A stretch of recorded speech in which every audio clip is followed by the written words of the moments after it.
Hey, good morning, my friend Thinker. Today, Wednesday, March 8th, early in the morning. Back to the tiger again.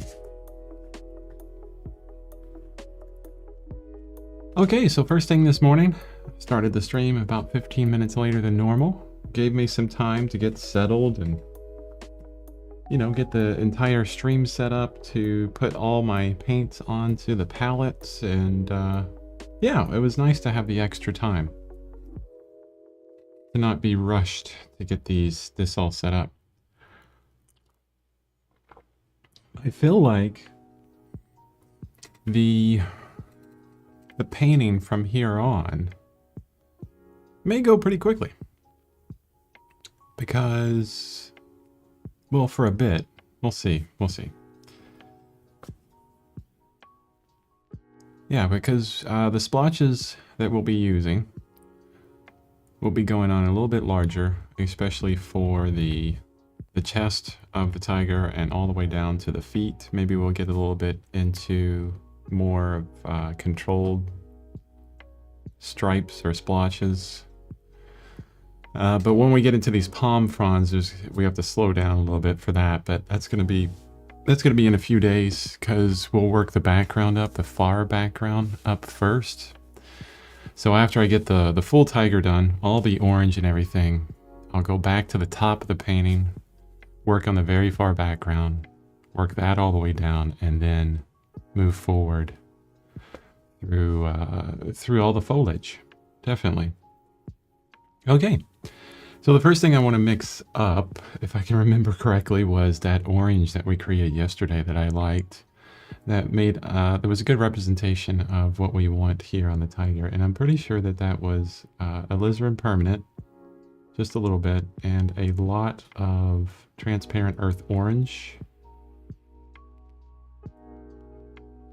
Boy, that alizarin permanent will kill a transparent paint.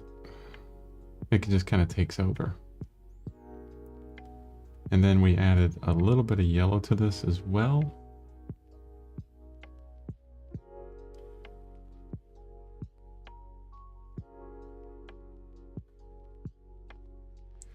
And then I'm pretty sure we lighten this up with just a tap of white as well. Let's see where that's at. It looks a bit too red for me right now. But I'll throw it on here to just get an understanding of how far off we are. Yeah, it's a bit too red. So maybe the mixture should be just none of the alizarin permanent. So let's just go into nothing but transparent earth orange with a little bit of yellow and white.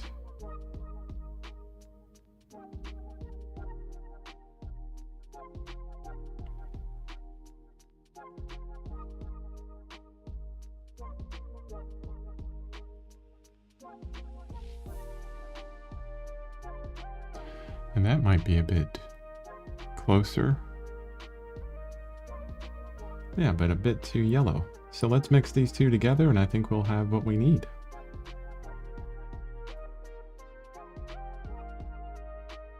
So I just had to be really careful with the alizarin permanent within that mixture.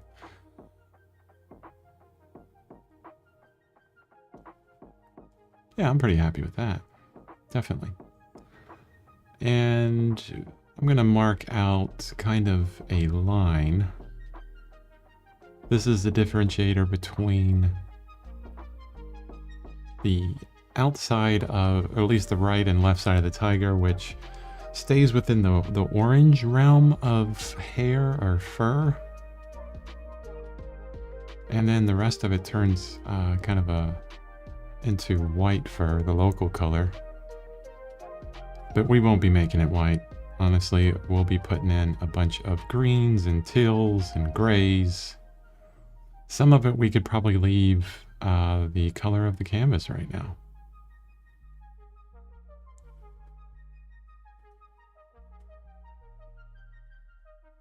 And this is just kind of a a very base layer. And I don't want to go too far down because you can't see further than that right now. I'll have to move the camera and everything in a bit. Let's go over to the left side.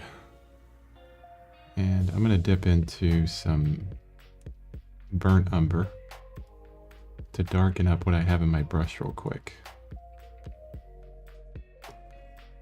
Because there's this wonderful kind of darker orange right here, and I can capture that real quick. Also, what I did this morning was I lightened up the digital version of the tiger just so I could export it into my iPad. Didn't really export it. I actually had to upload it to Google Photos and then download it to my iPad. Yeah. Technology. It allows for so much, but a lot of times it can be very fiddly and annoying.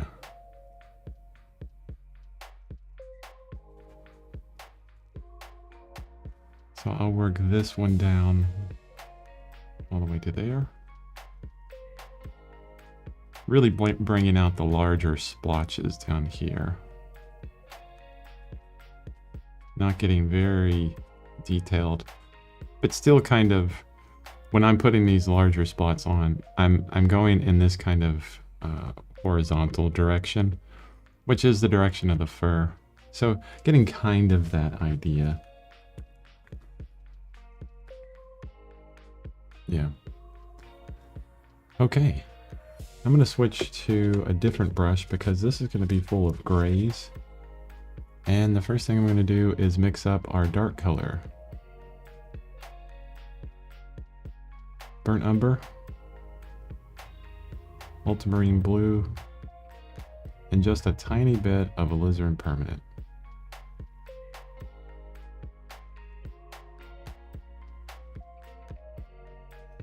And then if I want to grade out a bit more because it's warm, I could add in some sap green to it as well. And I have cerulean blue and phthalo green down here to get a teal color if I need it. Yeah, look how gray that is. That's a really nice gray. It's a warmish gray, but it's still a gray. Let's see where that is on the value scale. Ooh, it's really warm. It's closer to purple, honestly. So this would be a good moment. Oh, you asked a question. Sorry about that. I was thinking it might be interesting to paint the background in longer flowing strokes to further differentiate the tiger from the background. What do you think? Too far out of your comfort zone? The longer flowing strokes would necessitate that I use some kind of medium. That could be accomplished, but if you remember, when we were doing the far background, it was very fuzzy. I'm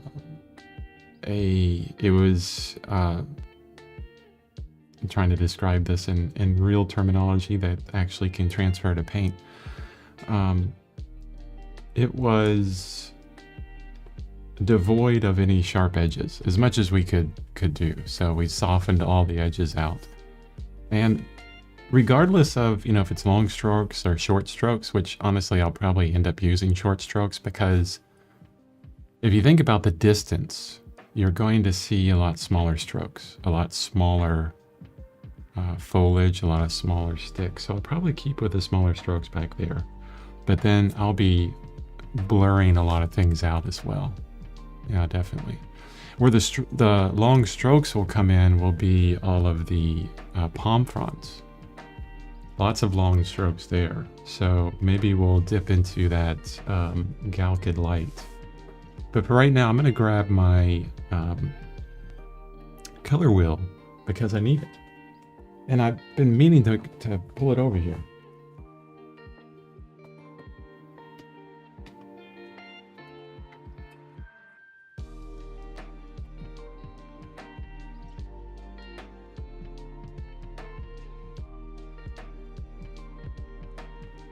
as I walk in front of the palette. Okay, so if you guys don't know about this, this is... Let me see how well that shows up. This is the color wheel that I created from all the colors that I own from gambling. There's still a few that I have to put on there. I have a YouTube video tutorial all about this, and you can see some of it, but check out the YouTube video about the color wheel. But the great thing about this is right now I just mixed up a purple color, okay, which is, you know, right around in here. It's a very gray purple, so closer to the center. So this would be, it would probably be right around here, I would guess. And what do I want to do with it? I want to get rid of that purple, right? So what would I need to add to it? Well, all I need to do is either go to closer to the center of the wheel by adding white or a gray if I have it, or a black, which I don't use black. Or I could go onto the other side of the color wheel and look at the opposite of purple, which are like cadmium green, emerald green, these kind of yellowy greens over here. And I can use that to neutralize that color. So especially when you're dealing with these tertiary colors and you're not sure where to go, using a color wheel, especially one that you've made and that has colors that you own, you can easily kind of grab the tube if you need, and use that. Or actually, because I have a phthalo green out here. That's a bit, actually phthalo green wouldn't work. It's a bit closer to blue more than anything. Yeah. So I need a warmer green. So what I'm going to do is go back to my palette and I'm going to add blue, my ultramarine blue, to this kind of purplish color. And then a little bit of yellow, which will be a warmer green. And this should get rid of that kind of purple tinge that I see. Yeah, it darkened it up. See, that's another thing. When you, it's hard to make only one change with the aspects of color at a time when you're making mixes. And there's methods to that it can get a bit involved, honestly. So it's a bit better. I want some more blue and yellow in this. Maybe more yellow than anything.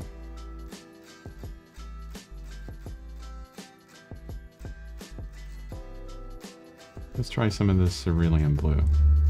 Because if we go a bit closer to teal, I think Finker's cool with that.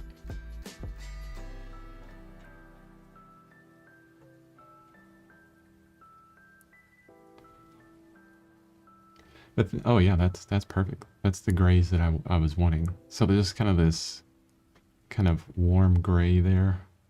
Actually, you know what? I want it to be cooler. We're gonna dip really, you know, further into this blue here.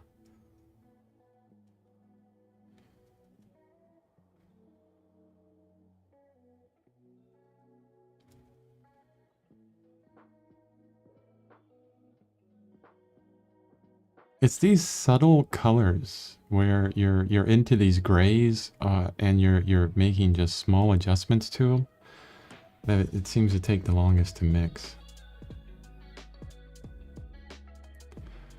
All right.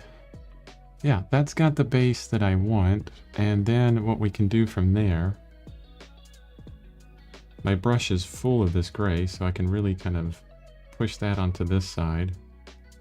And then add some cerulean blue and phthalo green to it. Wow, that is really high tint strength. My goodness.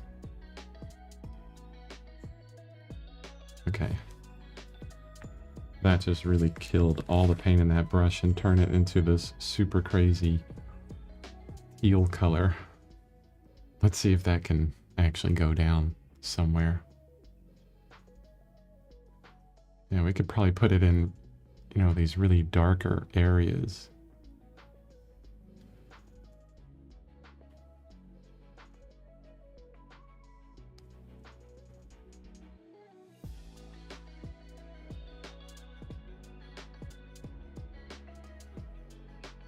Yeah, definitely.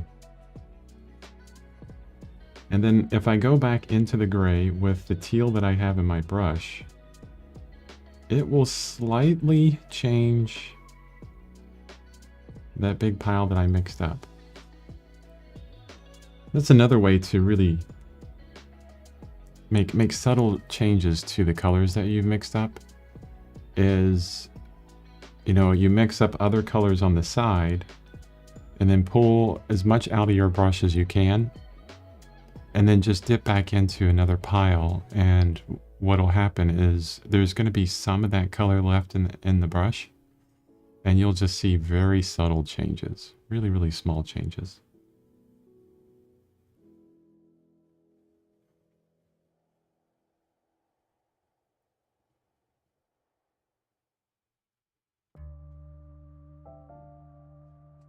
Very splotchy here.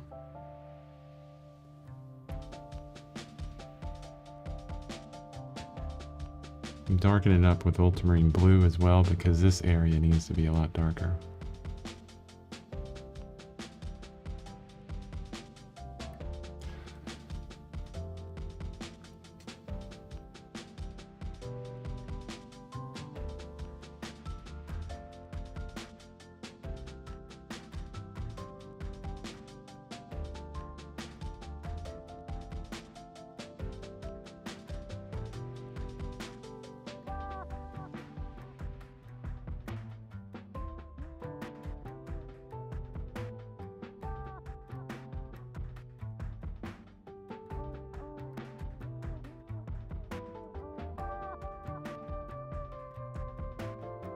I need more paint.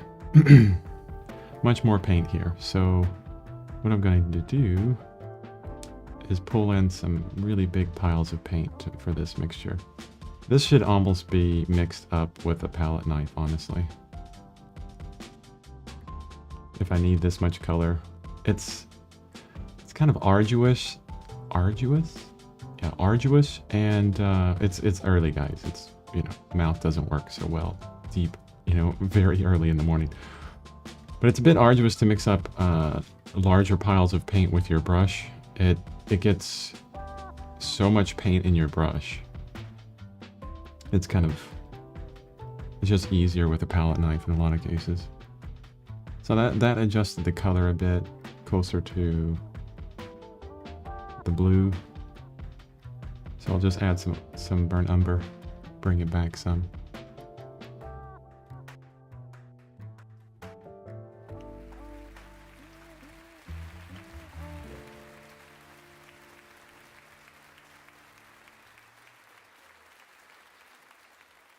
And just really kind of having fun with this, kind of throwing this around.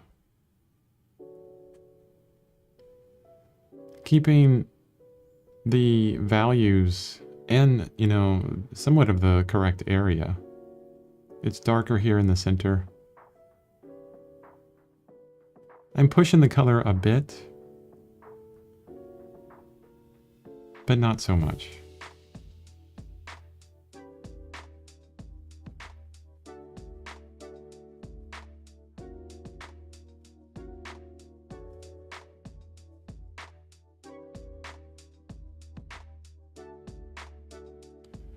And we need to go a lot darker, so let's mix up some more ultramarine blue, burnt umber, and I'm leaving the alizarin permanent out of this right now.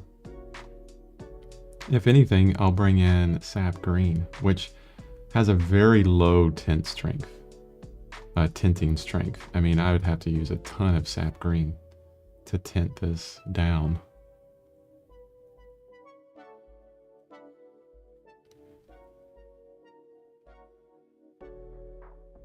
And we were adding a lot of greens into these grays because the idea that the foliage around would reflect more into the local white color of the tiger rather than anywhere else.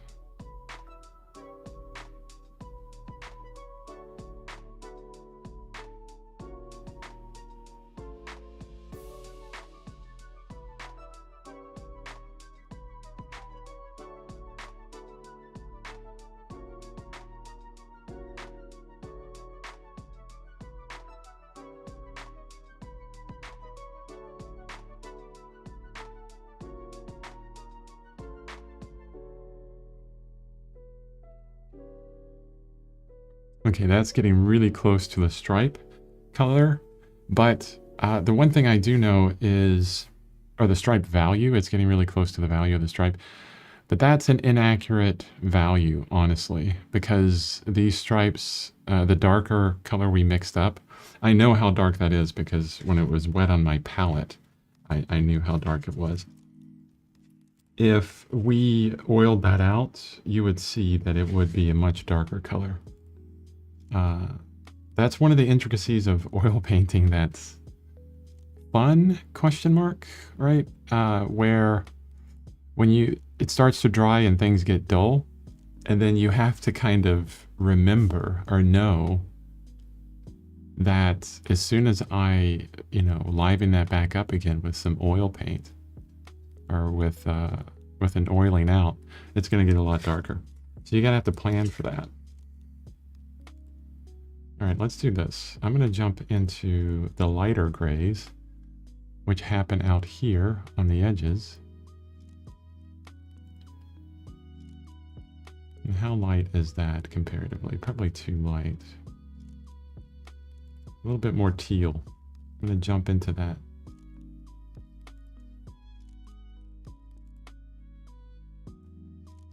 I think about the ocean when I see... Oh man, does that teal look good? Oh, it's so funny. I think about the ocean whenever I think of when we use teal. It seems like a very ocean thing. Like Caribbean.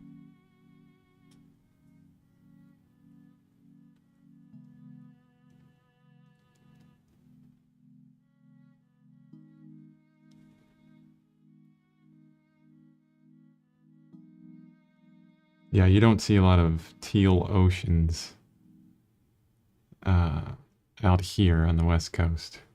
At least not up here in the... And right now, it's very gray right now.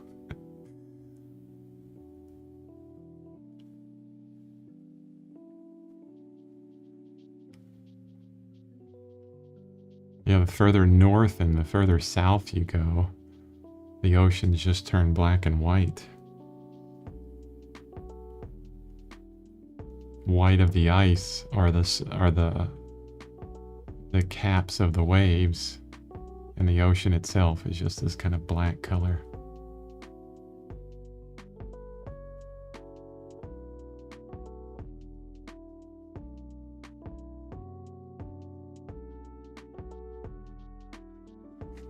Okay, how are we looking on that? It's funny is I'm looking at my iPad, but I'm really beginning to reference the live stream as I'm watching it. I'm looking at the tiger on the right and making judgments there. It seems to be really nice because I have these two little tiny images right next to each other. And yeah, because they're so small, I can make those judgments a lot easier. It's a wonderful way of getting away from the painting.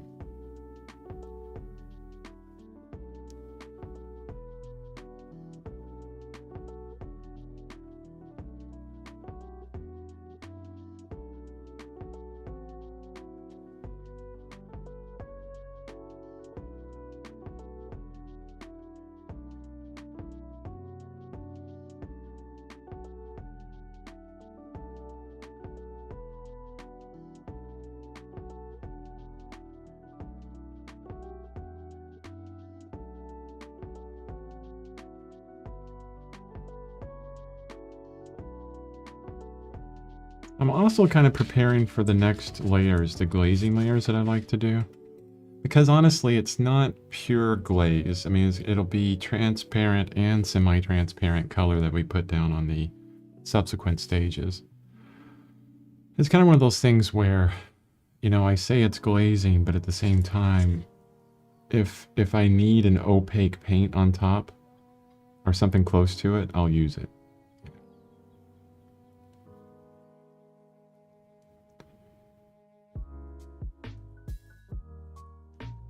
But the one thing you have to remember about glazing that's really important is you don't glaze with white. That's actually called scumbling. And the reason, I mean, it's good. You can use that in, you can glaze with white. It's great for creating a very hazy look, right? Like the tiger obscured by fog or something like that. That would be kind of interesting to add that texture to the painting. I think I remember mentioning that once now when we were doing the digital painting, but I never did that. So trying not to use white when you're glazing will keep you away from that hazy look in certain places where you don't want it. So what that means is you start with underlayers that are a lot lighter than what you're going to end up with, which I'm trying to do here, probably not so well. But trying to keep this lighter than what I'm seeing in places so that I can go mostly darker with the glazing layers. I'm going to take some of this orange color that we have and bring it into a gray.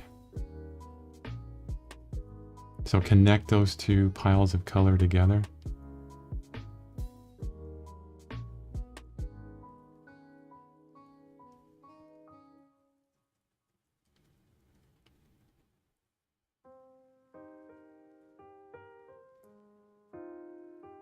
It's too light.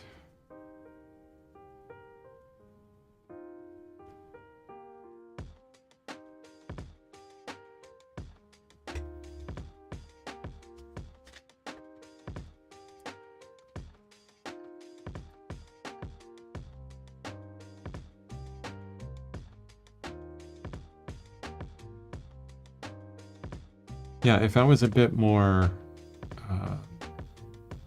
savvy with the live stream, I haven't gotten there yet, but eventually I will. It's kind of hard to do it, but it's at some point if I could get to setting up different scenes, which would mean a completely different camera setup and all this other stuff that I'd have to do. I could hit a button and you could see different, you know, like a pulled back version where you see the whole canvas and then, you know, zoom in certain places. That takes a lot of setup. The cameras would have to be really far behind me.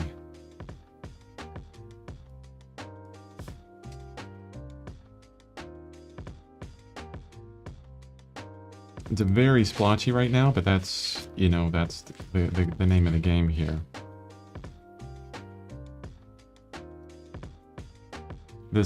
All of this color, the color of the canvas that's showing through will be covered with subsequent layers.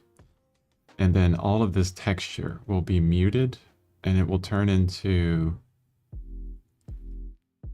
just more kind of subtle life to the painting, honestly.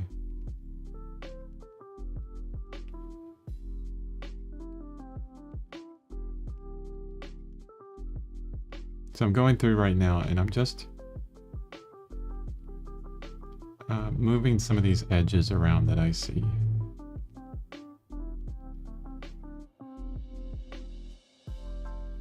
Unsharpening them just a bit, changing their direction in some way.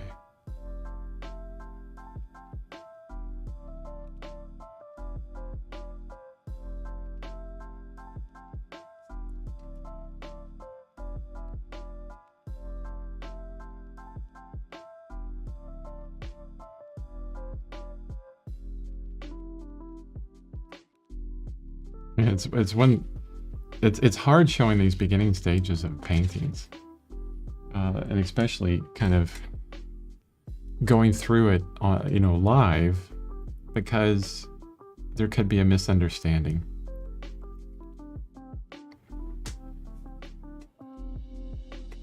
I remember multiple times, you go landscape painting, and anybody that comes up and looks at your painting, they think that wherever it's at, it's finished. Even if you've just drawn it out and put a few strokes of paint on there. Well, not everybody, but in some instances, they're like, they're kind of looking at you like, what are you doing? You have no idea what you're doing. It looks terrible, right? And that's what I feel like right here is there could be some people that come into the stream, they look at where the painting is right now, and they make these kind of snap judgments. Oh, that's a really crap painting. I'm going someplace else. And, it's like, okay, whatever. You'll be back. Eventually when we get to a point, when we're in those second layers and we're refining, that's where it all it really comes together. You can get a lot of subtleties throughout all this process. And I'm realizing that, I do a lot of preparation, like prep and prep and prep, all these stages that I go through as far as the way I work. And,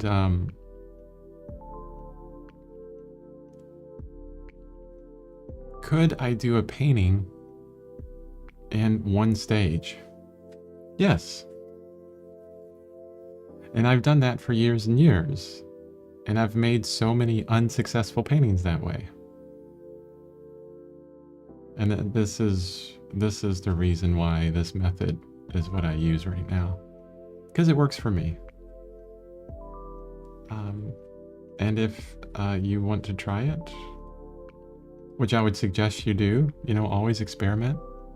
I'm always experimenting, even now. Like, I know that this method works really well, but I can break away from it for any small painting, not a big painting, and see how well it works. Actually, thinking about it, the painting that I was working on this canvas before this painting, that one failed, and I wasn't using this process.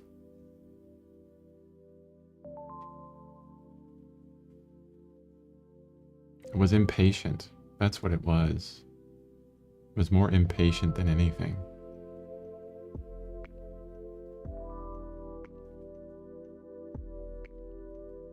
Patience is key here. The orange and the gray here needs to kind of come together. It's a very hard stripe I'm seeing, like between the two. So I'm gonna really kind of bring them into each other, which is really easy to do. I mean, the paint's wet.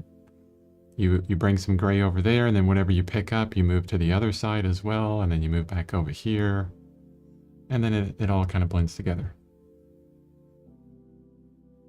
Yeah. Now, even this edge here can be softened. So moving into this darker orange, and then working further into the gray as well. Back to the darker orange, into the gray. Just kind of, I see the line, I just jump across it. And then back. And if one color is dominating another color, like my orange is getting lost in some places, I'll put orange in my brush and then just jump on either side like I was doing before. I'll let the amount of paint that's in the brush do the blending for me.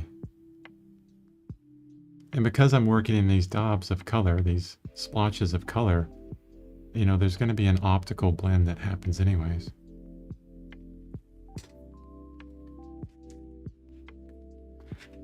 Could you describe your glazing technique? Oh yeah, I mean, it's really simple.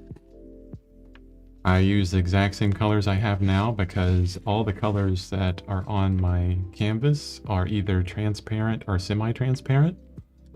The only thing that's opaque is the titanium white, and that's the most important step. If you're going to do glazing, you want to have transparent or semi-transparent paint on your palette. That's what they're made for, is glazing, and I use them for just about everything. And I use the Gamblin solvent-free gel medium. I don't like the solvent-free fluid medium. I have a bunch of it because I haven't used it, but it's the viscosity of it I just really don't care for, and it doesn't stick on a vertical palette. So the next step would happen, like after, you know, for example, you can't see the head, but the head will be dry first, and that's where we'll start glazing first, because that's where we began. And I'll take some refined linseed oil. So I got some refined linseed oil here, just a little bit left in this bottle, but I have a whole other bottle. Just a little bit, and I will cover very thinly. I'll cover a part of the painting that we're going to be working on that day. And I'll work into that, and then that's actually the oiling out layer, which will bring the luster and the real color back to all the colors on the canvas, because, you know, they'll be dry at that point. It's kind of like Christmas Day with that. It's wonderful. Like, everything brightens up and it looks fantastic. And then we'll work into that with oil paint, transparent oil paint that has a bit of the Gamblin solvent-free gel medium in it. And with that, I will just kind of focus on smaller areas, get a bit more exact, and then begin adjusting how I see fit. Like, in the same way, thinking about value first, then hue and saturation after that, and getting those down. So for right now, what I need to do is I need to lift my painting up so I can keep working and you can watch.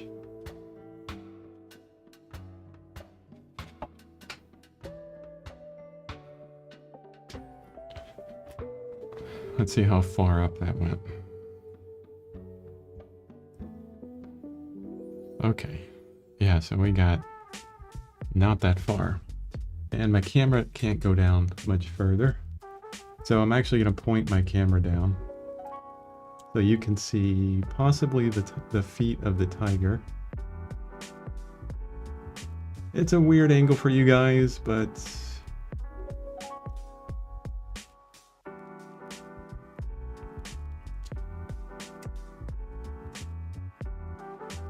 actually, it doesn't look too bad on the stream. And then we'll start where we were before. I'm going to jump back into my orange color after I move my reference up. Actually, I need to move the reference up on the stream as well. Give me one second.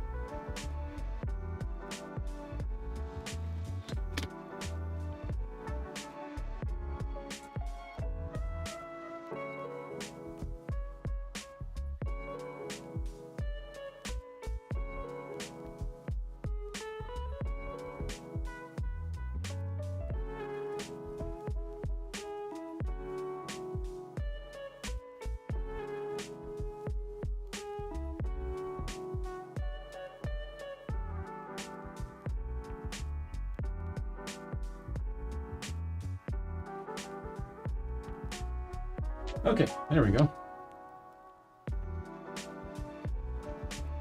Now, if I was more savvy with the stream, I could have just hit a button and that would have changed. You know, I would have to have prepared for that beforehand.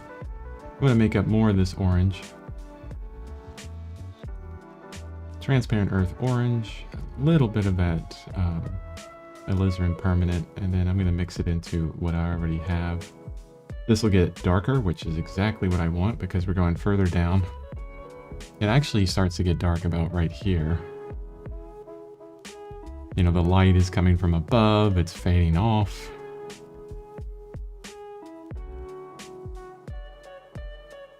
And all these splotches here are really of one color in some way. And I'm gonna probably introduce some magentas, some other colors within that.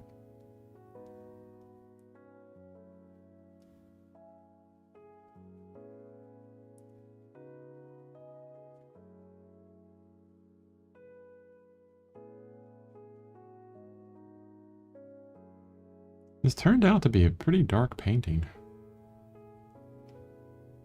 One of the next paintings I'm going to do, I think, is going to be of much higher key.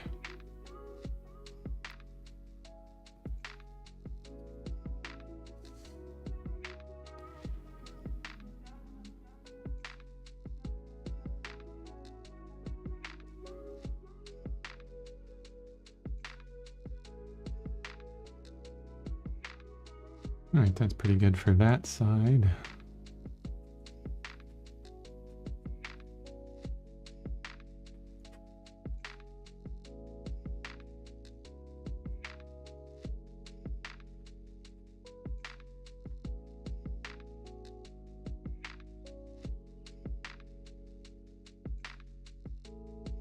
I'm actually moving a lot faster with these layers down here. If you remember, you know, when I was working on the tiger's head for those 2 or 3 streams, you know, I would use the very controlled strokes. But down here, you know, I'm not really doing that. Maybe when I get to some of these, I guess the fingers, the digits of the paws, because I want to describe some of that form. But for a lot of this, honestly, I feel a need to just fill it in, to get it filled. Transparent earth orange, a little bit of alizarin permanent, tiny bit of yellow. So I want to keep this darker. It is a very intense color down here.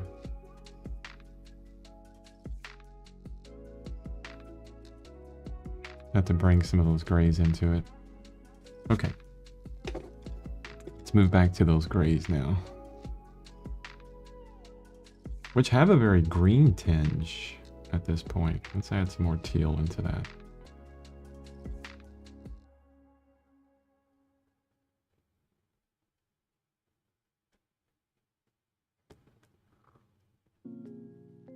I do have to be careful with moving so quickly, though. There's an impatience there that can cause problems in the future.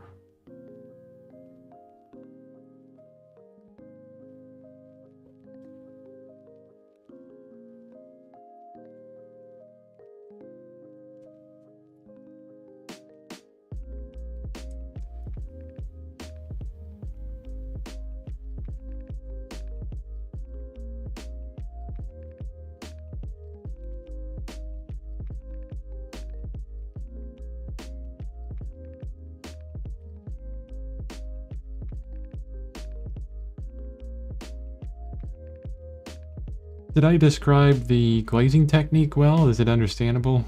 Or do you feel like you still need to see the visuals of it, or see me go through the process to really understand?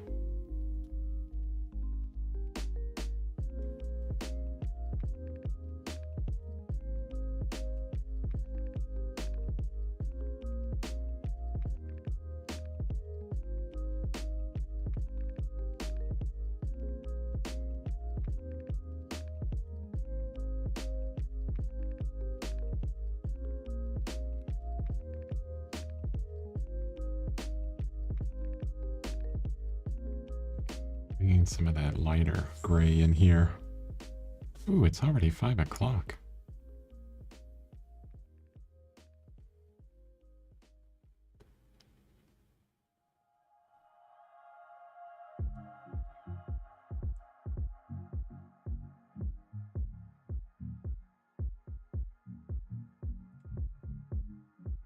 So yeah, this orange is really intense.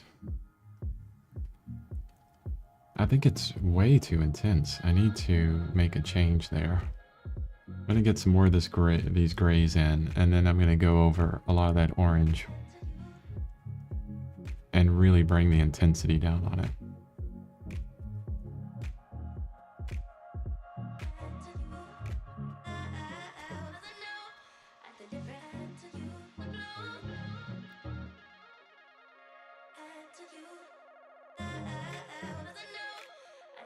Do you ever wipe some of the color off as I glaze? No. If you're doing that, that area is not dry enough for glaze. We will wait until it's dry to the touch, where I could like rub the canvas and nothing will come off on my finger. And that would take anywhere from 4 to 7 days, depending on the color. So I could probably do that with most of the head right now, except for in those very light colors. The very, the white that we put down, the very light oranges that we put down, those will take the longest to dry, and that's what you test first. The darker colors are gonna, normally, they take a lot longer to dry, on average. Will you eventually cover all the canvas gray? Oh yes, yeah. Well, unless the gray makes sense in places.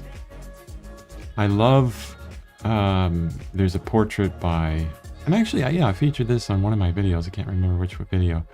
Portrait by Rembrandt, a self-portrait. And you can go to the National Gallery of Washington, D.C. website and see the Rembrandt portrait that they have in their collection. And you can zoom in to like, I mean, it's crazy how far you can zoom into this painting. Like you can get right up on these little tiny cracks and understand like everything about those cracks. And what's nice about it, you zoom in that far, especially into the eye of, Rembrandt, and you can see every stroke he's put down.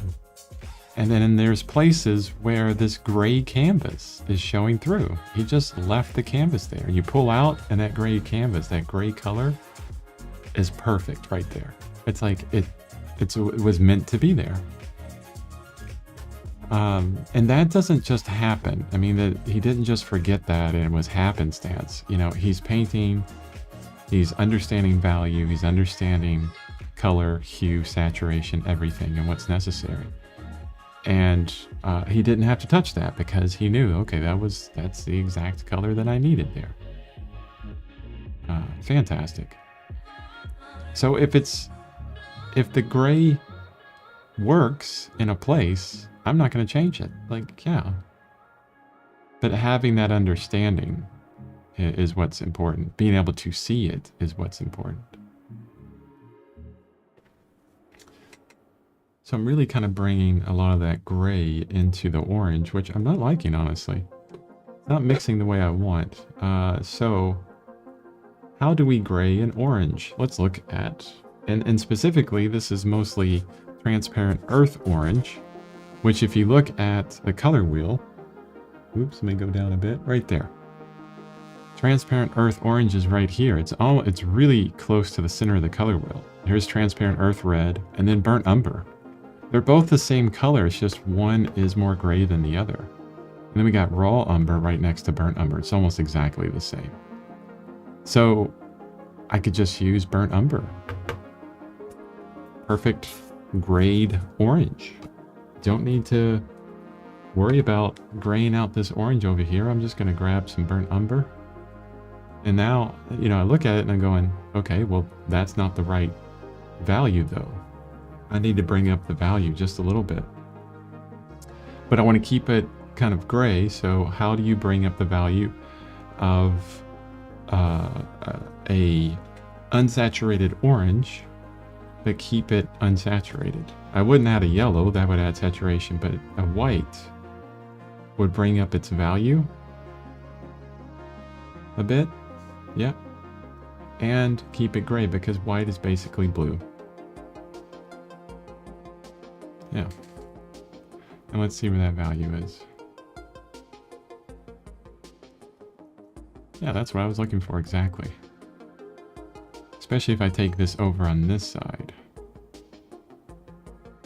Let me fill in like an area, a small area.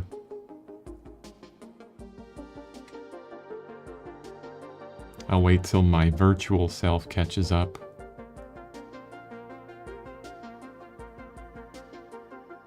Yeah, that's kind of the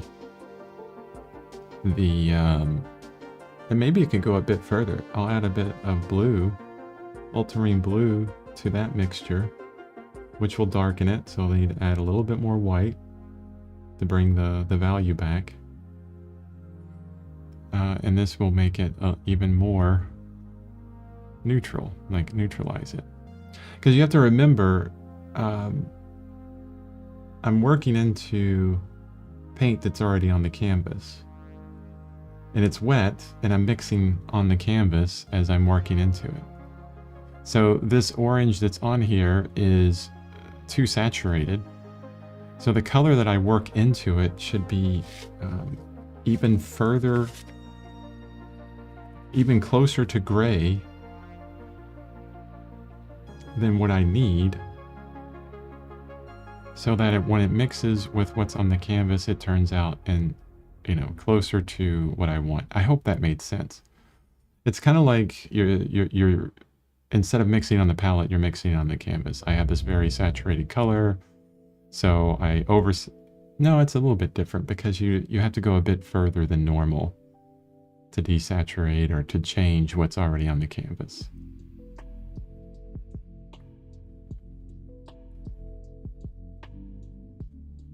Because it's going to adjust your mixture. Yeah, that's desaturated really well. I like how that went. I want to grab some gray though. I should have switched to my gray brush. Let's go back to my gray brush.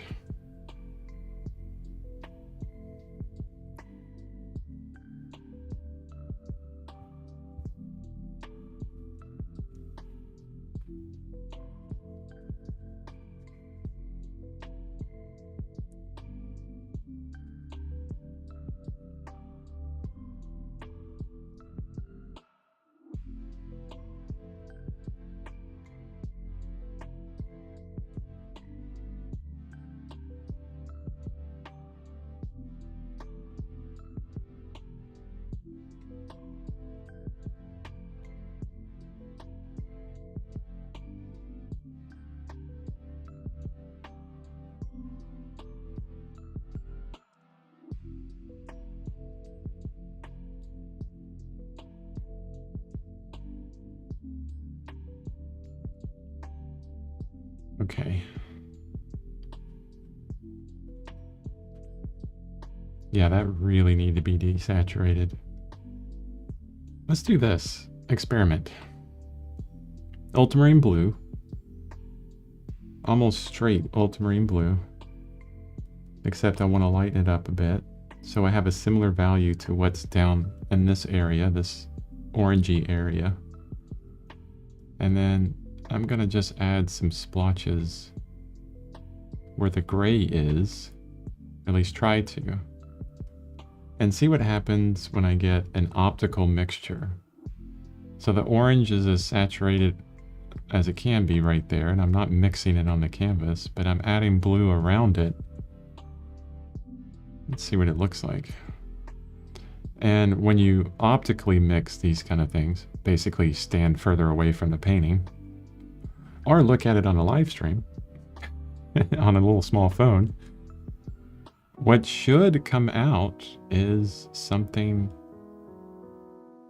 desaturated, just like the paw on the right.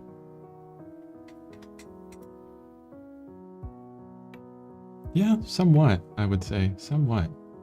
I still want to do some mixing. I love that it has, this is a personal preference. My whole method is a personal preference, right? And hopefully you adopt my exact method and become a copy of me. No, I'm just kidding on that.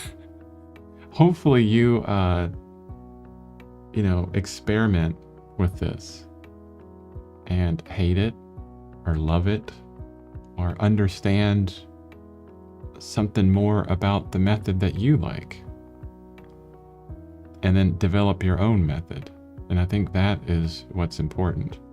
I mean, I've developed my method, which will change eventually, I'm sure, over multiple years. You know, this is what is working for me. This is what I like. I really like the texture of things. I like going overboard with texture in a lot of places, especially with human skin. I mean, I love to try and breathe life into it. I feel like, you know, especially with the human form, if I could achieve a technique where the skin looks translucent and underneath of it is, you know, just tons of movement and life and light and color and kind of a lot of craziness going on under this layer of skin. I would love that.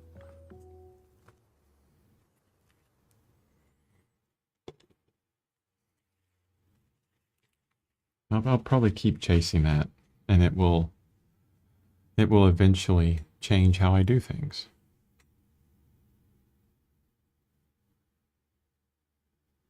Okay. That's looking pretty good. I think we're good with this right now, but I don't want to end the stream yet.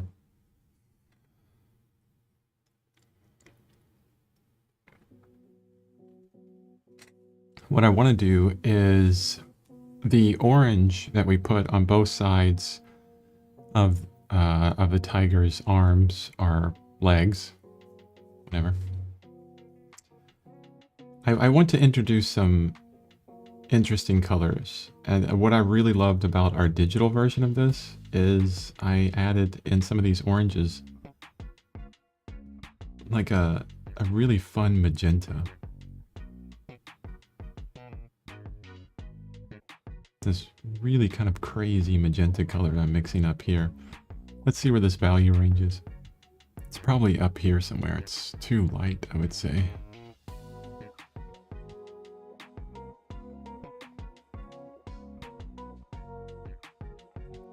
Yeah, that's nice.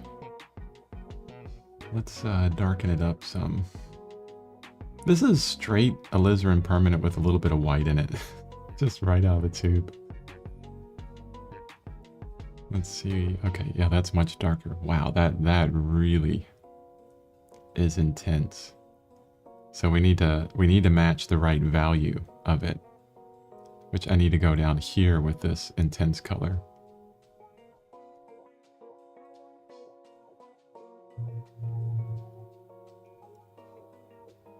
This may not come through on the stream, but when you look at the painting in like a better photo or maybe in person, I like the idea of someone walking up to the painting, or they're looking at it, they're going, oh wow, that's a well-painted tiger. Maybe photorealistic or something. And then, you know, the closer they get to the tiger, it just kind of dissolves into these splotches of crazy color everywhere. I love the idea of that.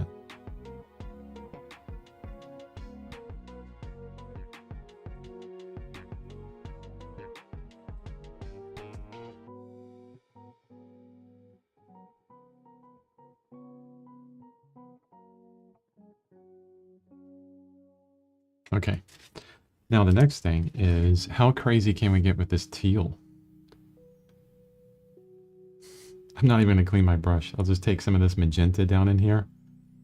Because I know as soon as I dip into just a tiny bit of this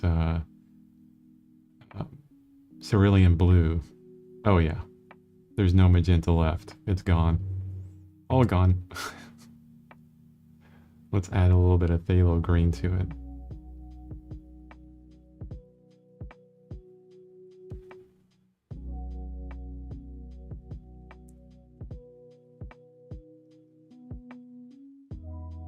Yeah, that's pretty nice around in there.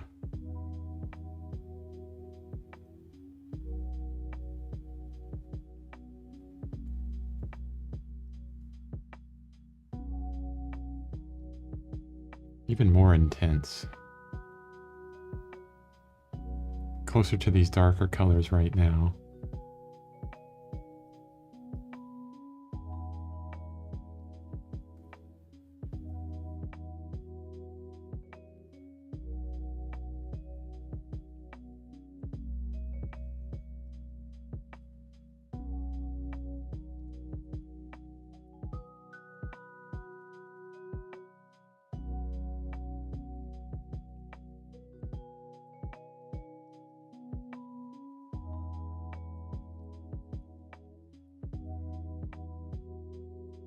Okay, this is a super intense green that I just mixed up.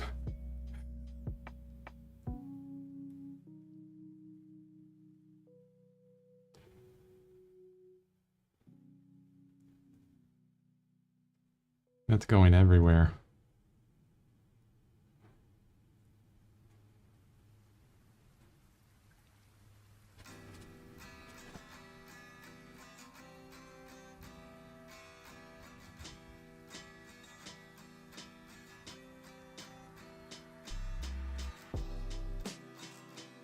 There's so much more life into it now. Love that. And the trick is to work that into... I need to change some values down here real quick. The trick is to keep that throughout the entire painting. So when I go into the glazing, those subsequent layers, you know, really kind of keeping what's happening with those crazy colors. And then, you know, continually adding them in, especially with glazing, is really nice because you can, it's a bit more subtle in some places.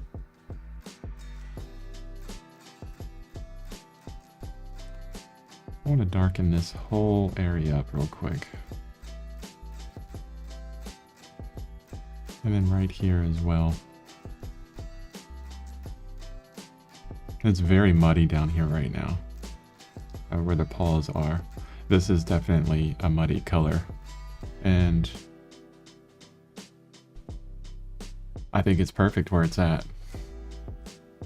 Like, we have talked about this before, or I've talked about it. You can never go too crazy with teal. Yeah. Make a teal painting, just variations of teal. There you go. I forgot. I lost my train of thought on that. Oh yeah, where we have talked about this before because everybody's afraid to make quote unquote mud with their colors. There's a lot of places where mud is really necessary.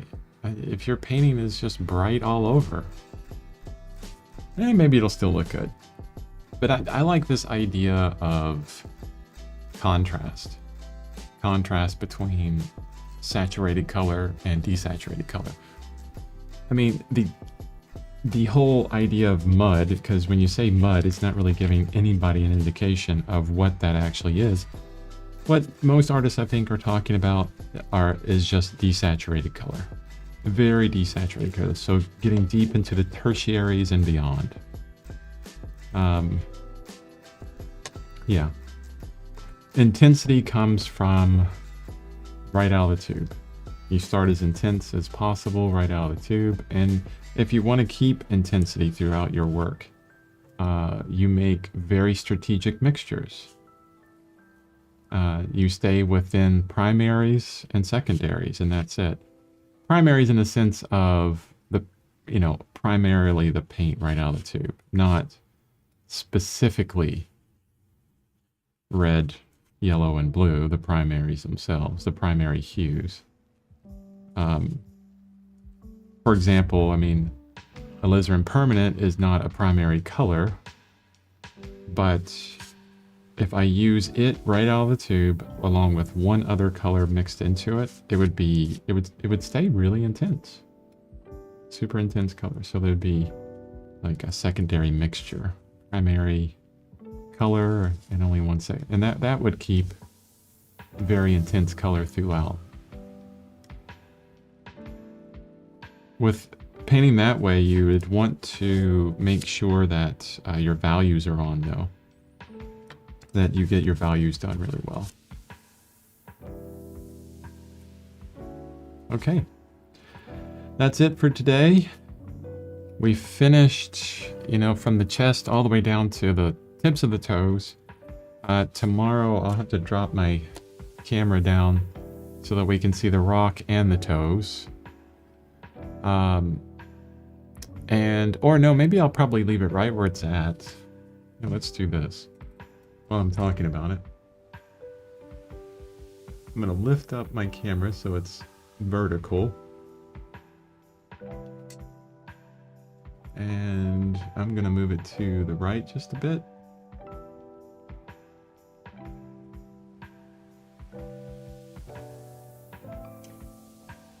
And then I'll drop my canvas down.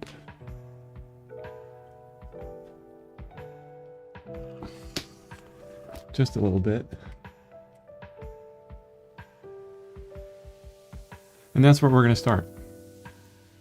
We'll work down the side body of the tiger tomorrow and maybe into the tail.